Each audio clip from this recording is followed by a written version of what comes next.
I lost 30 pounds. Whew! Grabe yung 30 pounds na yan. Big win para kay Cassie Legaspi ang kanyang weight loss journey matapos ma-diagnose ng hypothyroidism o underactive thyroid at the age of 15. Cassie stepped up and took the challenge to be physically fit. Finally, nagpa-check up na ako and then talagang change lifestyle. Talagang challenge daw ang mag-lose ng unwanted pounds. Disiplina ang kanyang puhunan.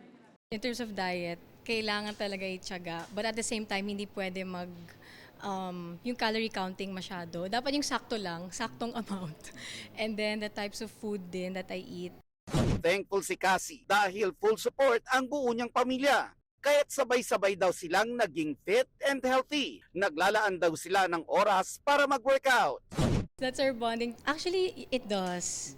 Parang 2-in-1 na siya na since I don't get to see my family as much since we all have work and all of that, parang yan na yung bonding namin. Nagjo-gym kami.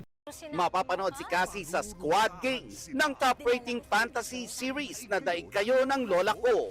Makakasama niya dito si Kate Valdez at iba pang kapuso celebrities. Iikot ang kwento sa kompetisyon sa isang magical camp na tinatawag na Squad Game. Hindi lang daw matututo ang mga manonood ng pakikisama sa mga kaibigan.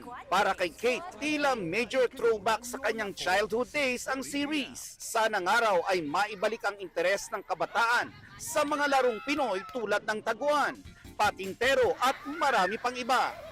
Actually nga, ang fun. Naalala ko nung bata talaga ako, yung amoy araw na ako talaga. Kasi ngayon marami ng gadgets. Nakikita ko ngayon mga little kids nag-gadgets. Pero kung ako, in my opinion, sana mas, hayaan natin yung mga batang maglaro sa labas, makisocialize.